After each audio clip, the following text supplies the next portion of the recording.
The month of September started off very, very quickly in some aspects and very slowly in others. And we've seen both of those things completely flip-flop. So in today's video, I want to take you through what has happened so far now that we are past the midway point in September, chalk it up and measure against expectations, and let you know based off of the big change that happened this month with the Federal Reserve, what we should expect coming up. So to start off, this is the time of year where some people really act quickly and decide, hey, we had a great summer here. We want to lock this in so that we know we have a place going forward. While others decide it is time to wait until spring. And then there's a few people in between who will be very active over the next 90 days or so. And I would encourage that you become one of those people. And I will tell you why in a little bit. But mortgage rates have come down. The Federal Reserve cut the prime rate by 50 basis points. That's 0.5%. That was double what was really expected. Everybody expected and forecasted a quarter point, right? 25 basis point change, but cutting at 50 is usually indicative of we are in a recession. The last two times that that has happened, we were in a recession. It happened a little bit too late. So there is some fear out there that that is what we're not really seeing, right? Whether it's in the data, what don't we know? Why would they do that? Not to mention, now there is a forecast for one or potentially two quarter basis point changes and drops over the rest of this year. So we could end up down a full percent, right? Which would be great for anybody looking to buy. So that's something to keep an eye on. Now, inventory, I want to come out and get ahead of this. So we were up when I pulled this a few days ago. Now here we are on the 24th when I'm recording this. We're actually down a little bit below this number. So I thought I was very clear that if all expectations were met for September in terms of new listings and pending homes, we should see inventory grow pretty substantially. Now, to be fair, we are up about 10% from where we were at the start of the month. You may argue that that is a substantial change. I thought that we would see things break a little bit more in buyers' favor, and that just hasn't happened. So we're up again, almost 10% from September 1st, which is great. But we have more room to go if things are going to shift, if we are going to start to see prices not just level out a little bit, but come down. But anecdotally, I'm not seeing that at all. I'm actually seeing some buyers making what I would consider to be mistakes as far as what they're buying and what they're paying for some of these properties out there right now that are over and above any sane comp that has closed recently. But come back to that later. And again, price wise, everything's still going up. Pretty stable for condos, but again, you'll see in the chart here, we are very stable, meaning about 8 months running of very consistent prices. Single family is taking a jump again. Now, new listings, again, we started off the month extremely strong. I thought that we were going to be pushing over 120 new listings. That unfortunately is not going to be the case. And again, that's not reflected in this chart. I now think we're going to actually fall under 100. We saw things reverse course over just the last week and a half or so, which again is not helpful towards inventory growth. Now, pending sales, again, at the start of the month, it seemed like this was going to be a slow month, potentially our slowest one in a long time. Here we are going to be in line with every other month pretty much that we've had, right? Meeting expectations, not falling short of them. So if we're having plenty of homes going under contract and not as many new listings as we would have expected, again, historically, we see about 10+% more new listings than we saw in August. That didn't happen. Now we can look back at this now with hindsight and say, well, August was a freak month. It was an anomaly, which I was very clear about. But if the trends held, we should have seen another growth. Instead, we didn't. And it really just looks like August was, in fact, an anomaly. Now, closed sales, again, very consistent here with where we're going to be at the end of the month. Single family homes, if you're looking for one of those, things may be heading a little bit more in your favor. And again, I've been clear about this too. There's a lot of new construction out there. There's a lot of single family homes out there. We have 8 months worth of inventory, which is a buyer's market, theoretically. It's just a matter of finding the right one. So if you're in that market, I think you should see some deals coming up, or at least you should be able to find them. Right. Again, people are not going to mark down their homes most of the time to where they were actually going to accept an offer. They're going to sit out there and hope and pray, right, that they're going to be able to stretch or meet their goals, whatever it was. So really, deal season's coming up. Now's the time to poke and find out what's what.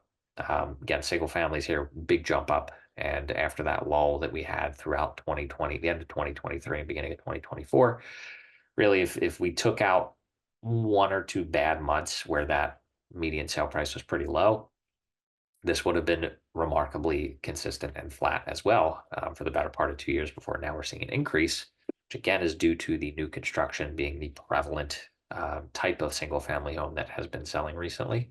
It's drawing the prices way up. Days on market, still again consistent with where we used to be. So we're back to normal. Yes, it's rising over the last 4 months. I'm not going to read too much into that though. Condos still very consistent, very stable for 2 years. Prices again, 8 months running, very consistent, very stable.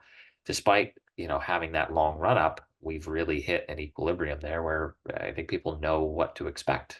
3 bedrooms are going very quickly here in September. I can't really explain why specifically that seems to be everybody's target. I mean, yes, it's the bread and butter. Yes, you can usually get that for under $1 million, which you can't for a 4 or 5 bedroom. But still, they're flying off and at numbers that I don't know that they should be. But I digress. Days on market again, very consistent here. Now, speed, right? This is a slower month, but if you were to go back, September is oftentimes a slower month, not the slowest, but it's often a little bit slower of a month. I have a feeling when I rerun this at the end of the month, that will change based off of, again, everything that we talked about already with new listings really falling off a cliff a little bit and the number of pending homes going up through the month. Same thing here. Again, I think we're very consistent over the last 2 years with what to expect. And that leads me to what should we predict going forward? And I think we can feel pretty comfortable about this. Yes, we have an election coming up, which could and likely will change some things. We have a lot of external just stuff happening, and there's always external stuff. It just feels like there's a lot more that we've been dealing with over the past year or so, really boiling up. And it doesn't take too many of those to go, I'll just say, the wrong way um, for there to really be a trickle down effect. And if you were to look at any metric under the sun as far as income to home price ratios, monthly payment to income ratios, any of that stuff, total credit and savings out there on average, all of those are historic lows slash highs, right? They're bad. They're in bad shape, right? Housing is the most expensive it's ever been. Savings are nearly the lowest that they've ever been. So it just feels, right, like something has to give. But again, my gut says something has to give a little bit, but the data doesn't back it up, right? The stories that I am accumulating don't back it up. I have new people still reaching out wanting to buy. And as long as that continues, we're going to be where we're going to be. So mortgage rates, it's now out there, right, in the news headlines, which is where most people get their information, not me. Mortgage rates are anticipated to continue coming down. I saw there's predicted 8 total cuts through 2025, likely a quarter basis point apiece. But still, that's going to bring things down. And it's not a tit for tat, right? It's not a quarter basis point to the prime rate means a quarter basis point of mortgage rates. But if we're directionally decreasing that prime interest rate, mortgage rates are going to come down. How much? I don't know. But that has some people wanting to hit pause and see how low they go so they don't have to refinance right away. So I get that. It's been very clear that we should have stayed under 7%. I've now marked that down. I think we're going to stay well under 6.5 for the rest of the year. And I do think there's a pretty good chance of seeing rates in the fives come the end of the year, which is not something that I really thought was going to happen. I thought we would end up around 6. And again, if you want to go back, I'm going to watch it in a couple months here and see how my predictions landed. I made them at the beginning of this year, but I know I had said I don't expect interest rates to change through the first half of the year. The second half of the year, I think they get down towards right around 6, and it's looking pretty spot on, which is pretty freakish if you ask me. I get lucky too. But inventory wise, seeing an increase of that size is normal. Inventory usually comes up in September. Again, roughly 10% is what we see.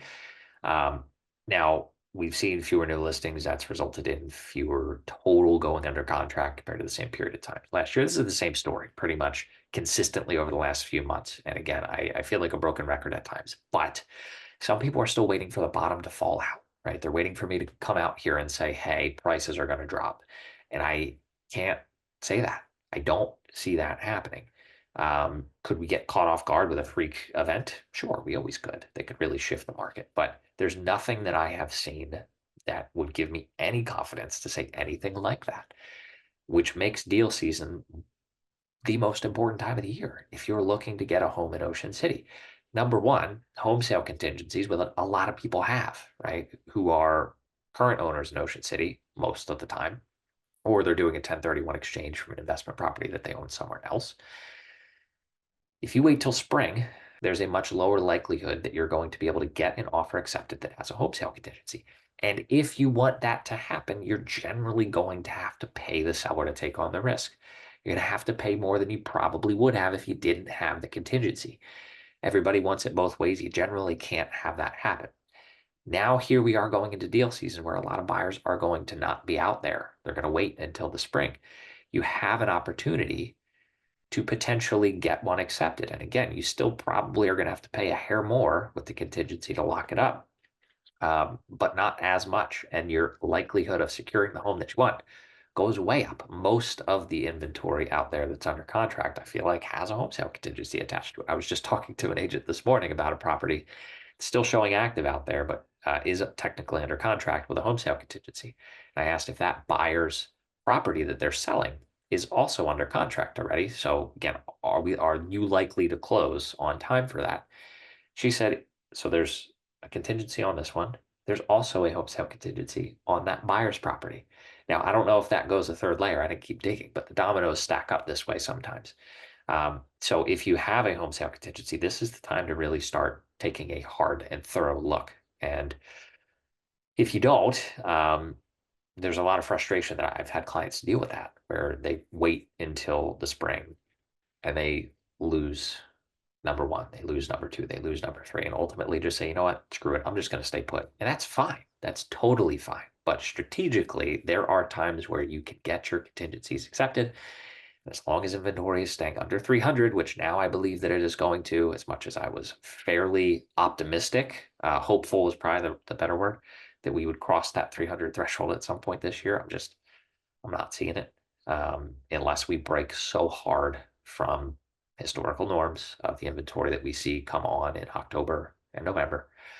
We usually peak in October, sometimes early November, but beyond that, we would have to increase another 20% from where we are, which is not normal. So again, that's really the gist. Now, what does that mean for you? Well, as I said, if you're looking to buy, deal season's coming up. This is the time to start probing, to really look through all the inventory that's out there and kind of mark out your favorites. Some you may want to come see. Most you probably just want to keep an eye on and say, hey, you know what? I like it, maybe don't love it, or love the property, don't love the price. Let's wait and watch and see. And as those properties still sit out there, then the odds of you being able to get it for a good deal go up. So if you're a buyer, highly recommend you reach out sooner than later, because I just told somebody that reached out yesterday, I'm nearly at capacity for clients. I have 4 agents here with me that we have developed a better system, because the last thing I want to do is end up giving subpar service. I will never allow myself to do that. So instead of telling somebody, hey, I unfortunately can't help you at this point in time, we've worked out a system on our team, let's say, where I'm still involved with everybody, but I may not be the main contact. That's worked out well so far. So I'd recommend you reach out sooner than later so we get you onboarded, get you comfortable, talking through everything, including the changes to how buyer's agency now works, right? Which there's a video out there on my channel about that, the whole nine. So that's number one. If you are looking to sell, you still are holding some pretty solid cards, as it stands. So generally speaking, if there's not something that you are going to buy, you don't have a contingency situation, if you're just trying to get out, odds are you're going to see the best return in the spring.